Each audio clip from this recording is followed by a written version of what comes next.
privilege, an advantage for the lucky few. Textbooks say privilege is about race, class, wealth. But play this out for me. A typical London street, two families, meters apart. One's a wealthy couple in a large townhouse. The other, a council estate with a single mum on benefits. Whose child would you choose to be? You should know, one home is loving, the other harmful. But which is which? Would love sway your choice? What if love was the ultimate privilege? Well, according to thousands of studies, experts much smarter than me, it is. If you want to predict someone's success, forget income or IQ, ask, were you loved? What's love? The scientists call them positive childhood experiences. Did you grow up with them? If you did, you're more likely to thrive, to be happier, healthier, earn more, bounce back from challenges, even live longer. Hold on, what about genes? I see you, nature people. I'm not here to pick a fight with biology, but we're rarely born with fixed instructions. Most of our genes work like dimmer switches, nurtured on or off, up or down, based on lived experience. Humans evolved to love. It's like the glue that binds us together, as important as food and water. And love, it wires healthy brains. It's called secure attachment. Half of us have it. The rest learn how to survive without it. Love shapes who we become. So, advantage love. If only it were that simple. Love might be free in theory, but in practice, love is more than a feeling. It's a verb, a doing word. It's attention, action, time. And the saying goes, time is money. This is where love starts to collide with traditional privilege. An advantage, unevenly distributed, linked to wealth. The opposite of love, adverse childhood experiences. Ironically termed ACEs, because these are the cards you do not want. Abuse, neglect, violence. How many ACEs can you count? In the UK, 1 in 2 can spot at least one, the most common being family separation. I'm part of the 1 in 10 that can count 4 or more. 1 in 50 grow up with more than 8. The data here is clear.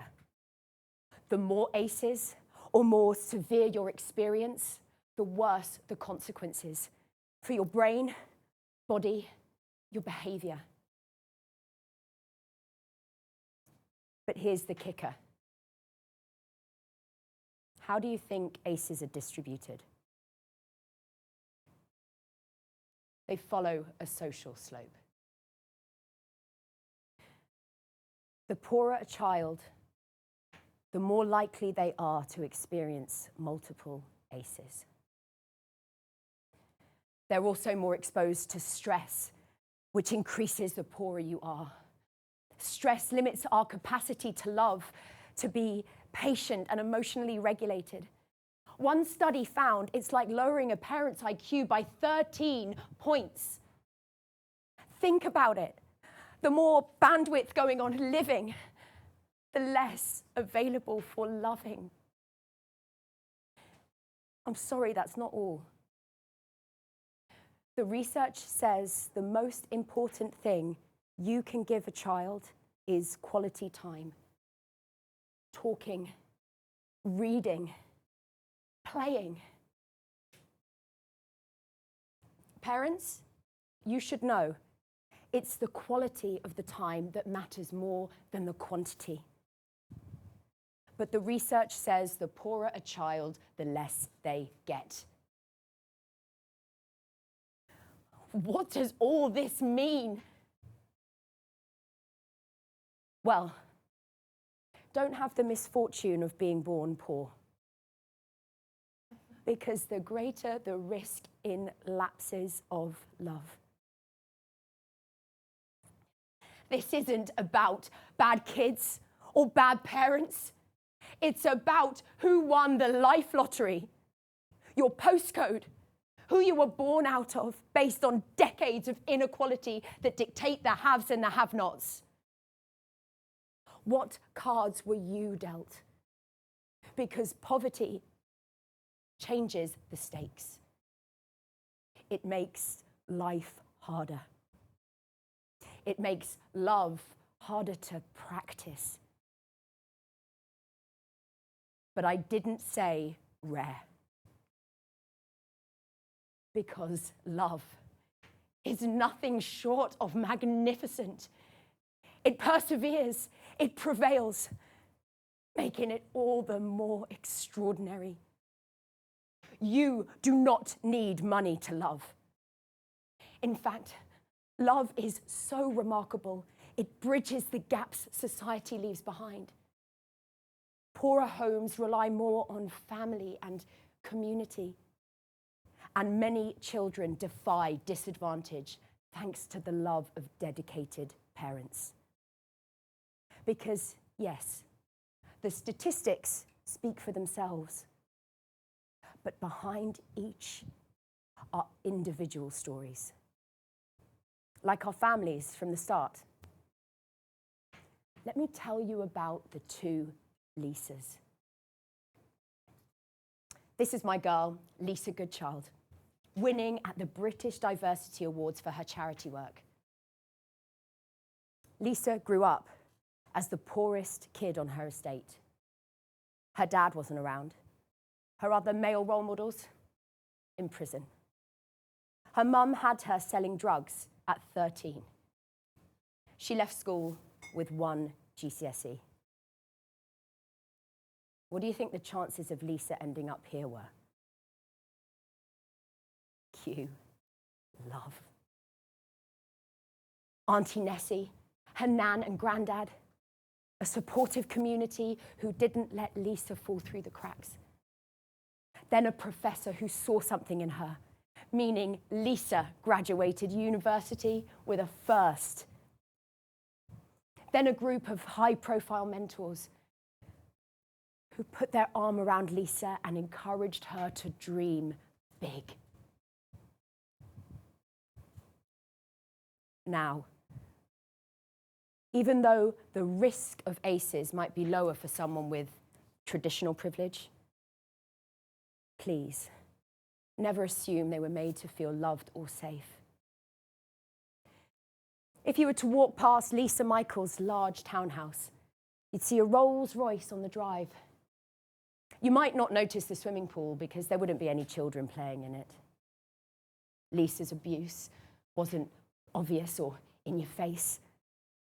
But if you peered through the bars at the window, yeah, bars, you'd find a vulnerable child who was emotionally neglected, tolerated, made to feel unlovable. Little Lisa used to suffer from chronic ear infections, but she wouldn't tell her parents when her ears hurt because they'd only shout or cry. So little Lisa spent countless afternoons crying alone under her bed in pain. Her parents weren't evil. They were troubled. Lisa inherited their bipolar, depression, and anxiety. There's a reason they say you're a product of your parenting. As Lisa was abused growing up, it's far more likely that she'll become an abuser. But lucky for me, Lisa Michaels rebelled against everything she knew. Because Lisa Michaels is my mum. That doesn't mean she was perfect. Sorry, Mum. But she broke the cycle after finding love with my dad, leading me to the most hopeful findings I came across about love. Even if you weren't securely loved by your parents, love in later life can change a person's story. Who's played a part in yours? A teacher, therapist, friend who made you feel less alone. A partner's arms where you're finally safe. The right relationships can repair trauma. Love in true exponential glory can heal wounds and soothe scars. If early love is foundational, later love can be restorative. But it's a shame you don't get to pick your parents. Imagine a world where every child grew up in a loving home. Sadly, it seems that's more likely for the traditionally privileged. But it doesn't have to be. You heard the proof. Love can conquer all. If all's fair in love and war, we can weaponize love. How you love is in your hands. Will you join me in loving harder and more intentionally? I'm not talking about perfection or moving mountains, but subtle shifts. From now on, love is my compass. And these are the principles that guide me.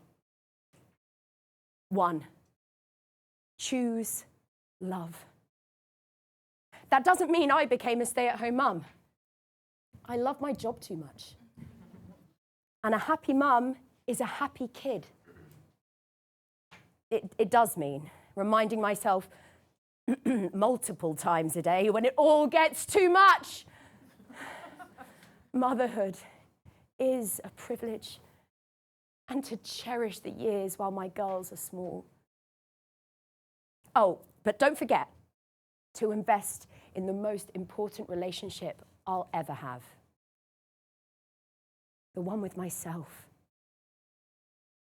2, show love. Love exists in the smallest moments. A message that says, I'm thinking of you. Rushing back for bath time. Cuddles.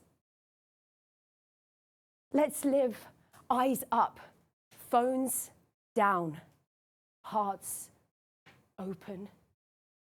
Love is the space we hold for others and ourselves every single day. 3, spread love. Love isn't something you keep. It's something you pass on through your work and how you pay love forward. So give blood, mentor, volunteer, write to your MP, protest. Love like the world depends on it, because we need more love urgently. Today, 1 in 3 UK children are living in poverty. at a time when division is growing, loneliness rife.